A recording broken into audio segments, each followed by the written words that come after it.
It's the start of a new week, and that can only mean one thing: brand new games coming out on Steam. Oh god. First game, 3 minutes to 8, a mind-bending pixel art adventure gaming experience threading the edge of consciousness where everything is possible and yet remains elusive. Players will find themselves in, and it looks like it's just a bunch of nonsense, but it's on purpose. Just a bunch of strange-assy characters. ASCII, not ASSY. I'm sure you figured that out. This game should be slightly less assy.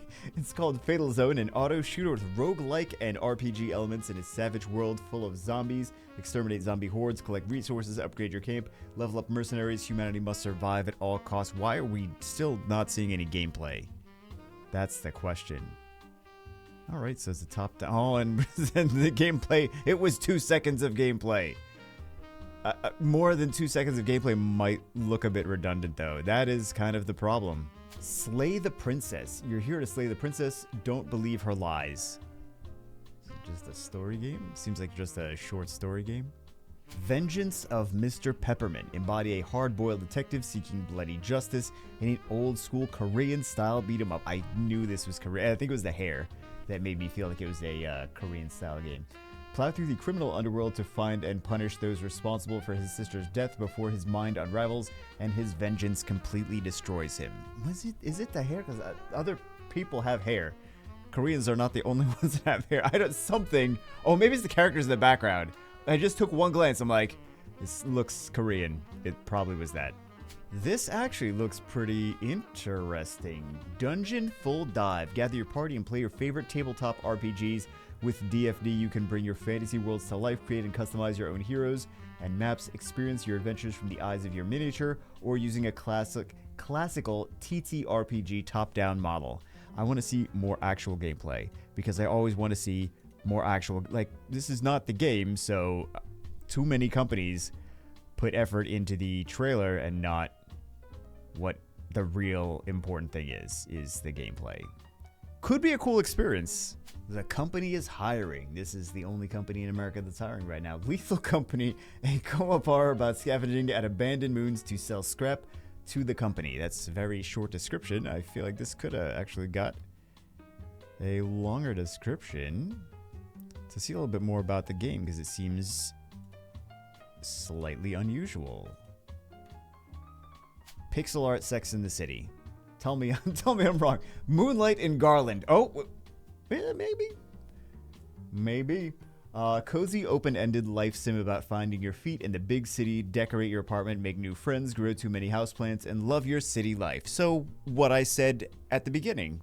So we also do have some re-releases of the Metal Gear Solid franchise. Metal Gear Solid Master Collection Volume 1 and 2, Solid Snake, the first and second title. Let's take a look at some of the pictures. First and second title in the Metal Gear series that established the stealth action genre as well as the basic mechanics of this series. I've actually never played this game, the original ones. They require a controller in order to play. Oh my god! Oh, it's the whole package of all the things. Metal Gear. That's what's the expensive one. I'm not sure how much this one is. It doesn't say what this specific one is, though. Metal Gear Solid Master Collection Volume 1 Metal Gear Solid. There's just all these Metal Gear Solid games coming out on Steam this week. There's like 5 of them, I think, right? Yeah, so we can see... Actually, we can see the rest of them coming out here. So we don't have to take a look at each one of them individually. You can see all of the Metal Gear Solid games are... Or all of the Metal Gear games are coming out on Steam. I have not played... I played one of them. I only played the PlayStation one. Sorry. I know you're disappointed. I'm disappointed too. Spent too much time in my life working. Not enough time playing video games. Contrary to popular belief, Builderman Earth has run out of resources, travel to a distant world to harvest materials, and build a factory capable of teleporting items back home to save the planet. It seems that every week we have some kind of game like this where you have to travel to a distant world and something along these lines. This looks like just a sim factory sim. Wait a second. Is this from a company that has previously made a factory simulator? Because that would make a lot of sense. Scene Investigators. Scene Investigators is a deductive reasoning game for fans of the true crime genre. It's probably smart, actually. This market is very, very hot right now.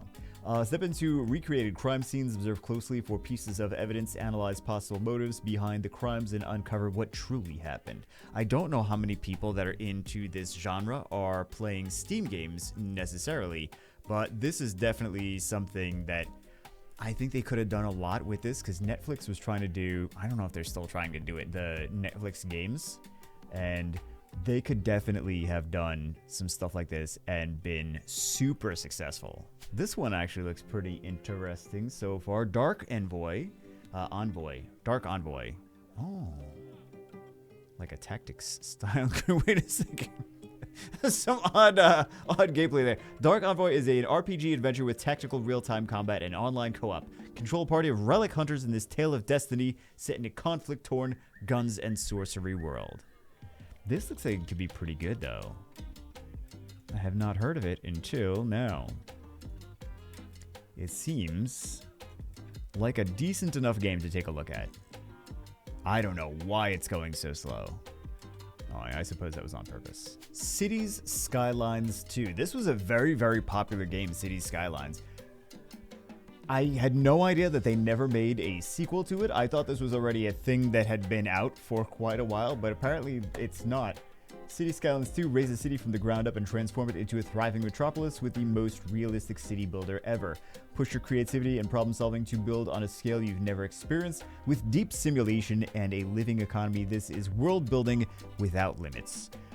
How has the first game... Hold on. First game came out when? 2015! Oh, they just kept doing expansion packs. That's why. Expansion packs. Yeah. I see why Cities Skylines 2 never came out. Because they didn't need to. They were just doing expansion packs all the time. What is this game? Explaining every string. No online, no services, no DLCs, no open world, no roguelike, no roguelite, no Metroidvania, no backtrack. What? Can't say no God, because God participate in one of boss fights, not on your side. It's just straight line from start to finish and skill required to get through it. Party like 1989. So this is an odd... People are... Oh. Okay, this is like a student project that someone's just decided to make into a meme. Yes, tell me it's not. Student project that someone had too much fun making into a video game version of a meme. Pungolo, a prickly adventure, a unique adventure game that offers players a one-of-a-kind experience with its beautiful graphics, challenging levels, and unique gameplay. Pongalo is sure to captivate players of all ages, so why wait? Grab your roots and explore the magical world of Pungalo today. This is a game to try to get YouTubers interested, I suppose. Oh, that's what it is. It's Pungalo. Haunted Things, an indie horror game that you can choose as third-person or first-person view in carrying out survival horror actions. Play as Guna, looking for his brother who's mysteriously disappeared. On his journey, he is haunted by bad things from other worlds and even from his own world. Bad things, you say? Wait a second. I'm interested in these bad things. I'd like to see more about the bad things.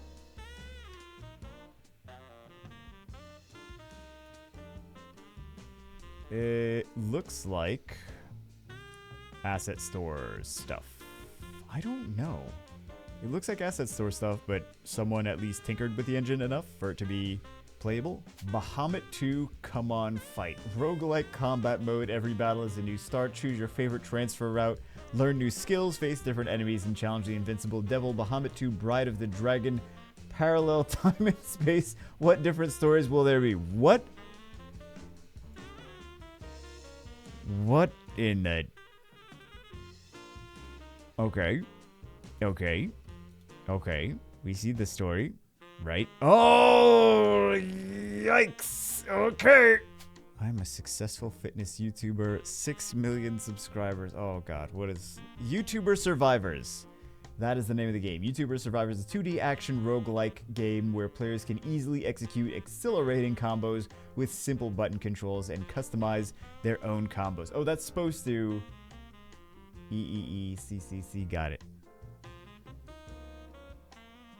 What is that character? That character's from something else. He looks like he's taken from something else. The River City game? We need some better games on Steam. This is starting to look bad. Saikyo Robots. Real-time strategy meets roguelike. Pikmin meets Vampire Survivor. Command your robot army to fight, gather, produce, upgrade your base and robots to make them the strongest army there is. Explore the wasteland during the day and survive the king's relentless attacks at night. I shouldn't, like, obviously people worked on this, but I shouldn't poo-poo on everything. It's just, I kind of want to see some more solid games that took teams of people a long time to make and they really tried to polish, instead of just, Steam is just all indie stuff that people took like a month to make now. Algor Pew Pew. One day, invaders from the other world attacked and kidnapped all ARPs. Your mission is to travel through parallel worlds, enjoy the rhythms, rescue the ARPs, and survive until the end. Let us dive you into the first roguelite survival game from the Algorithm Project, but it's spelled a different way. It's spelled like music rhythm. You know what I mean? So much chaos. It's interesting. I think with the music, if we got to see it with the music and actually play it, it could be a lot of fun, but it's hard to tell from this. House of Jigsaw, Happy Puzzling, Happy Home. Oh god. Okay. Welcome to the House of Jigsaw, Happy Puzzling, Happy Home, an immersive world of puzzling delights that will leave you captivated and craving for more. This free-to-play game offers a treasure trove of jigsaws with the option to enhance your experience through exciting DLC packs. How very exciting and jigsaw-y. Shakabula, a South African urban legend called the Shakabula, traps you in your house. Could it be connected to your problematic past? You will need to find a way out of this horrendous curse. Creepy FMV plus 2D art atmosphere, steer and click plus Metroidvania navigation system. JRPG plus twin stick bullet hell. Oh my god, why? There's so... What? Can we just look? Let's look at the game. What is... You spent all the time on that description and none of the time on the game. What is a Vagrant teaspoon? This is so janky, but it's on purpose janky. It's not like a lazy janky. It's a, we're doing this because we wanted to have a certain look. There's a lot of these games that are trying specifically to be as like one artistic style or another. I can look at this and see that it's not just someone put in no effort. It's someone put in the effort to make this look like they put in no effort. As it's a weird distinction, I know. Let's move on to the next one, because I know so many of you are not going to understand what I'm talking about, but if you've made games before, you get it. All right. Neon Fantasy Dogs, the perfect puzzle game for a fun and rewarding pastime. Collect pictures, develop your attention, and feel like a part of the beautiful neon world with Neon Fantasy Dogs. AI made these pictures. I guarantee it. Guarantee. Strange Adventures. This is an action-adventure game where players need to manipulate the protagonist to traverse the steep canyon, constantly improving their operational skills while exploring unknown terrain and fighting against enemies. Student project. It's a student project. It's a student project. Yep. So many bangers, guys. So many bangers. Power Fantasy. That name is much more ambitious than what I'm seeing on the screen right now. Unleash your power, survive hordes, and conquer bosses in Power Fantasy and action-packed roguelike. Evolve, find synergies, and unlock new content. Can you rise to the challenge? There's so many... I feel like we're seeing so many student projects nowadays. 3 scary games. 3 different first-person horror experiences, each with unique enemies to overcome: a man, your mind, and a monster. Each game presents a different playstyle and challenges. Will be able to conquer the Trinity, or are you destined to die? It's probably a student project, but yes, it's gotta be a game project. But at least it's 3 different approaches to the game. Maybe that was how they got the extra credit. So, this game is called Hidden Kitten, a cozy hidden object game with a variety of hand-drawn levels. Follow the adventures of Charlie the Cat and explore hidden objects in captivating black and white scenes. Turn on the sound and let's go. Here goes Muffin, an exploratory physics-based platformer with power-ups that enable you to explore the world in new and exciting ways. Oh, and by the way, you are a muffin. So that's it for this week. There was like one, maybe two interesting enough ones, and I feel like everything else was a student project. Hope you guys enjoyed it. I will see you as always in the next one.